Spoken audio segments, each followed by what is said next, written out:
Hi everyone. Well, as we said last week, we are back. So we are recording this on Tuesday, the 23rd of February. So it is the day after the announcement. So guess what? Life's coming back, guys. Woo! Woohoo! Woohoo!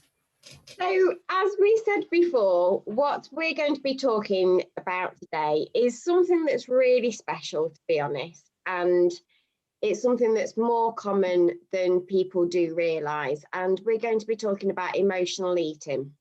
And it's something as consultants we see quite often, isn't it, Jane? Absolutely. And we do suffer ourselves as well. And we are so fortunate that, Jane does have a background with nursing and mental health, which is fantastic because as consultants, we're there to help you really support with the weight losses. We're not qualified with counselling or anything like that. So we are fabulously fortunate to have Jane. So Jane, what I'm going to do is I'm just going to hand it over to you so you can talk over, what we need to sort of really know about. And maybe our members will really identify with some of these things. Yeah. Well, my weight problem started when I was 17, 18. So very much emotional, very much to do with my background. A lot of you will know I'm severely dyslexic. And I had a very troubled childhood. Everything materialistically was there for me, but unfortunately, I lacked a lot of emotional stability, which again affected a lot of my learning.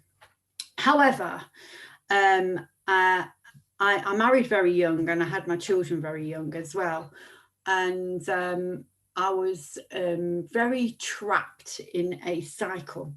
I started my first diet when I was 18, and I lost a lot of weight.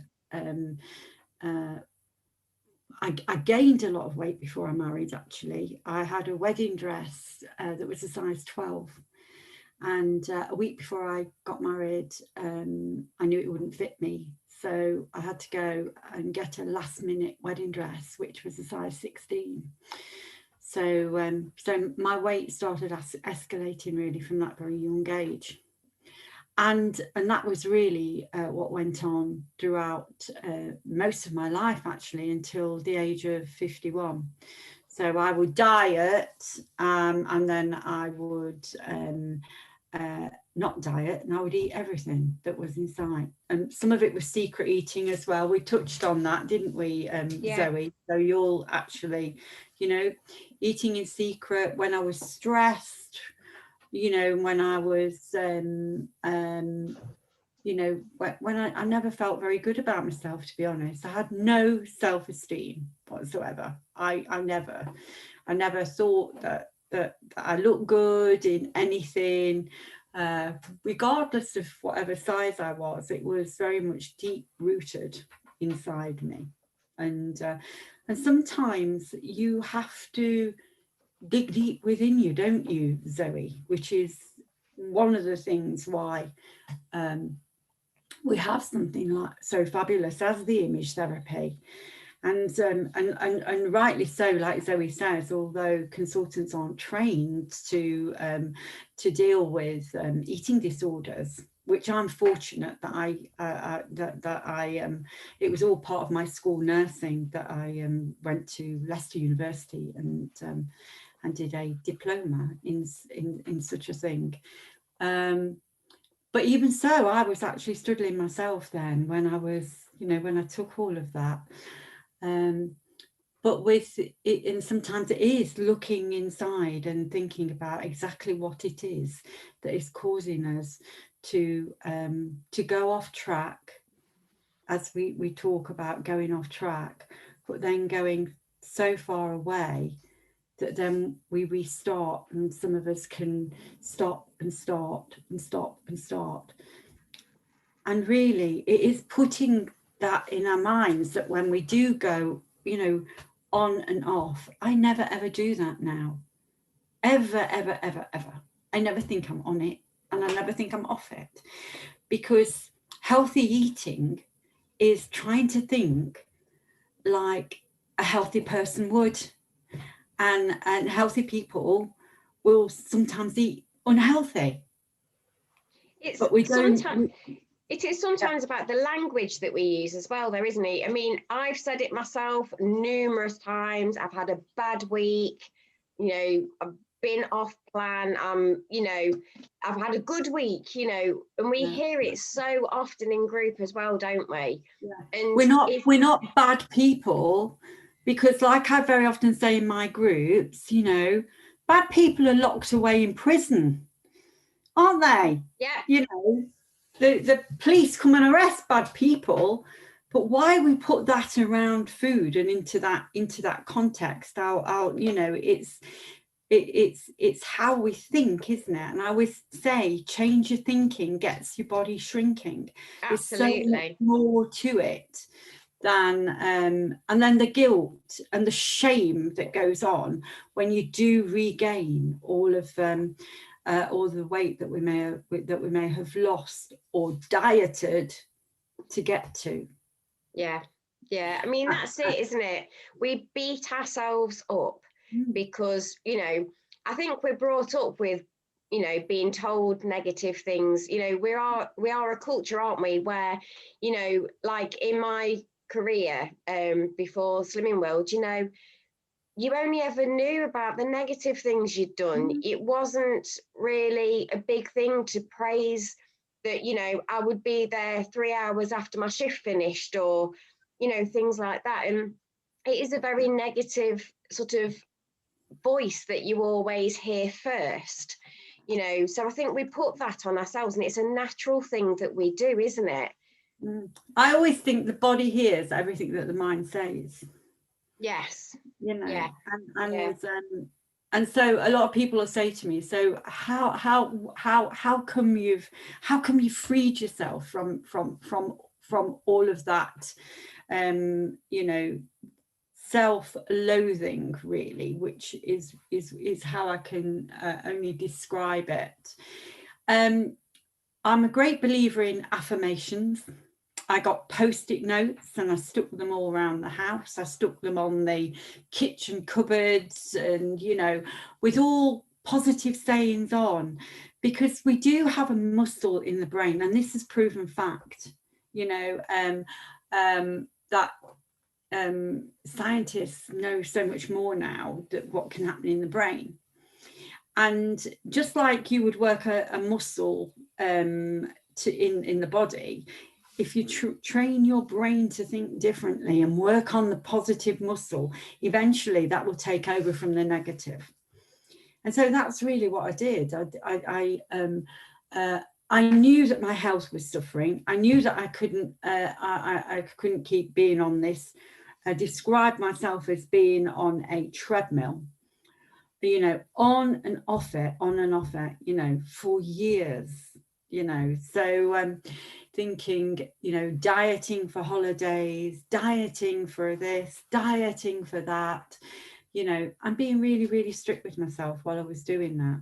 And it's you can't maintain that. You can't maintain that. It's not sustainable, is it? Yeah, you have to address whatever it is deep down, deep rooted, that is stopping you from moving forward permanently. And the little things, by just stop that thinking of I'm on it, I'm off it, I'm on it, I'm off it, because that alone will send you into such confusion that you know, that again, every time you set yourself up and then you don't get to where you want to be, you then become even lower than you did before, with, you know, with your feelings. A failure. I've failed. There are no failures. There are no failures in either of our groups, is there? You know, in groups. Not at all. And the thing is, actually, the only thing that you can fail on, this is a personal thing, is not to try, isn't it? Yeah. That's what you can fail on, is if you don't try. That's the only thing. Yeah. If you give up on yourself. Absolutely. And all the way through those years of me with my struggles, I never really gave up. You know, I always held on to the fact that, you know, that I would break through this that I was doing. And I know a lot of my members know my story. I went out to Australia, the famous koala picture, and also at my heaviest. I don't know how heavy I was. I just know that my clothes were, I think I actually was 24, 26 at my heaviest. But I do remember 22, 24 that I was wearing. I know that my swimwear for that holiday was a size 24. And it's funny how these things stick with you, isn't it? And I went out there, struggled dramatically with my health in the heat, the flight, you know, and then on the way back, that 22-hour flight from Australia, I did a lot of thinking, because Chris was a member at Slimming World long before I was, which a lot of people are quite surprised. You see, men. So lots of people say my husband won't step in a Slimming World group, you know, but no. And Chris used to say to me, because I was with other organisations. I'm not knocking any other organisation. They're all there for a reason. However, the other organisation didn't work for me because I regained it all the time. So he used to say to me, you know, you really ought to try Slimming World. So when your husband tells you to do something, that's the last thing you're going to do. I didn't say obey in my wedding vows. There's anyone going to start obeying him. But then when my son joined, and he met his wife to be, who he's now happily married to, and he fell in love and put on a bit of weight, and then he just wanted to you know, they both identified that they needed to lose a bit of weight. And once he said, "Mum, you really ought to give it a try, you really ought to go to Slimming World," and I joined with him. I joined, and he led me in, you see, because I was just the same as everybody is, scared. Why are we scared, Zoe? Why do you think we're scared? Is it facing up, or what? Why are we scared?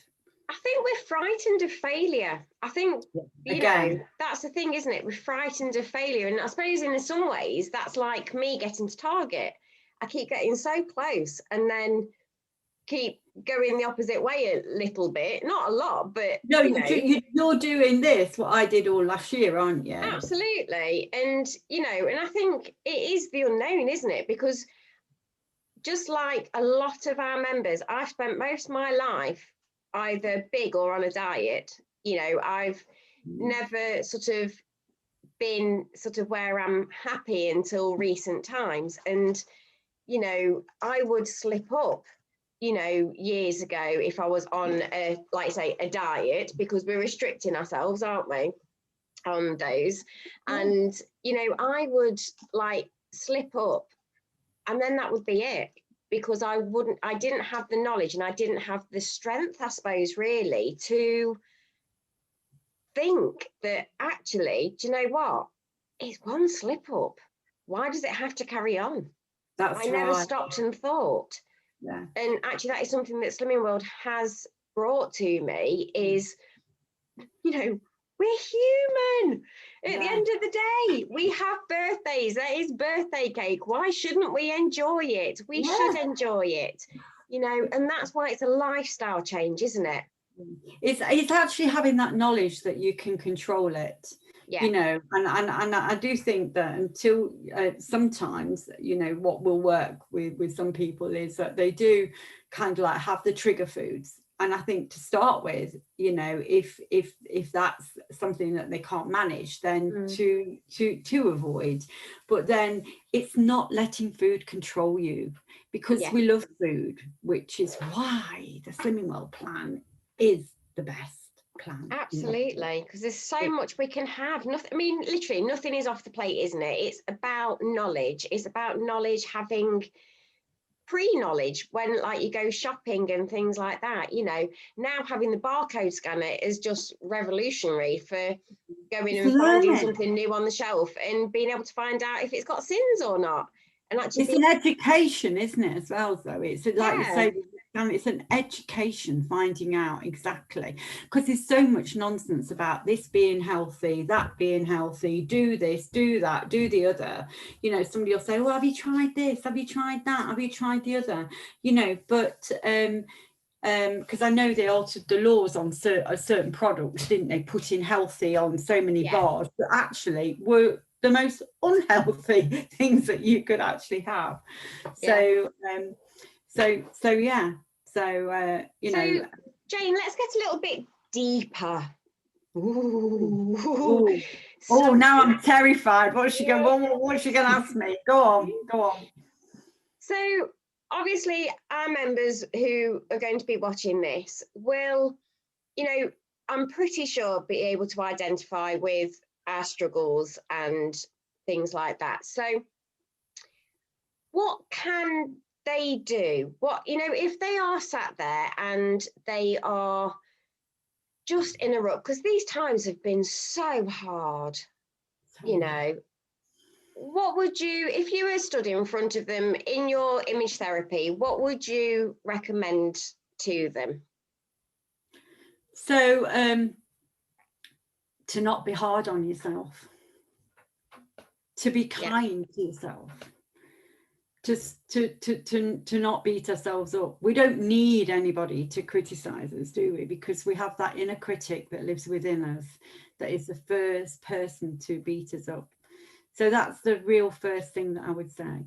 And I would also say to take your head off dieting mode, to not think that when you have a slip up you are bad, to think about those flowers in the vase that we have, those 7 flowers, and if one is dying, would you just throw the bunch out? No, you wouldn't. You'd only take the one away, wouldn't you?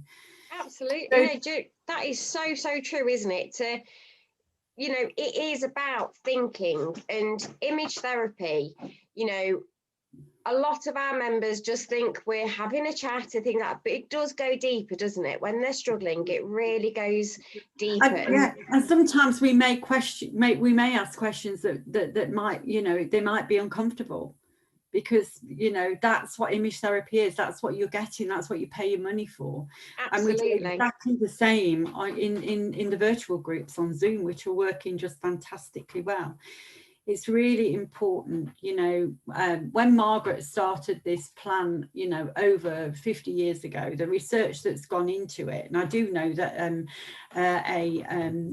Paul Gilbert, you know, I do know that Slimming Well did approach him. He was the head psychiatrist at Kingsway, when they did a session on, you know, on being more kind to ourselves. You know, and this time last year, you know, after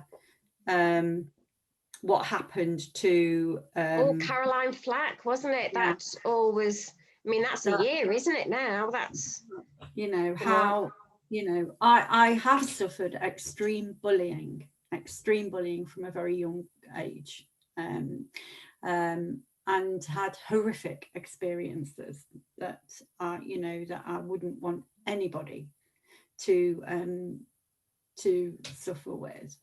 But you can overcome so much, you know. You have to let go of the things that are holding you back. And whilst you're carrying those things around with you, then you're stopping yourself from moving forwards. Absolutely. And the thing is as well, with image therapy, it's got to come within, hasn't it? It's got to come from the members. We can't make those decisions. We can make suggestions and things like that, but they actually need to do the thinking, don't they? Because otherwise it's like, you know, somebody can tell me to do something, it'd be like, yeah, it's fine, you know, and I'll go and do that, yeah, it's fine. But will I really do it? You know, it is one of those things. So it would be great, wouldn't it, if you know, people walked into a Slimming World group and we just had a magic wand that we could just wave around the room and it would happen. Absolutely, or even fairy dust.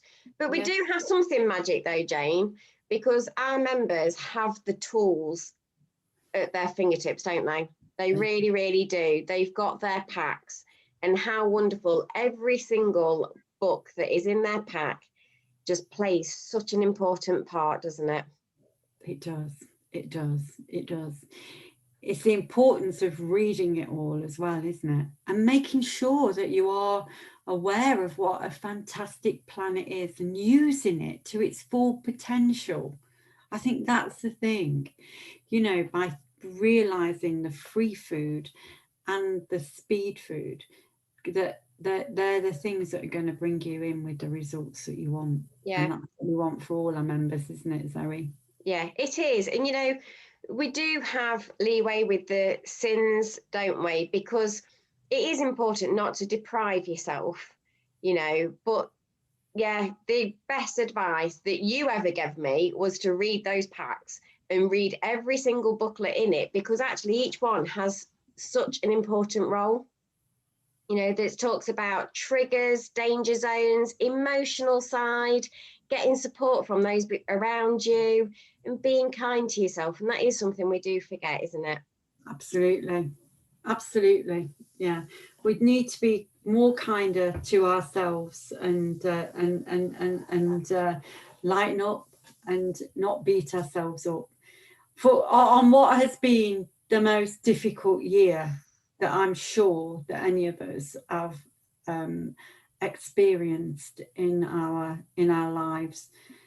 I don't want to do it again.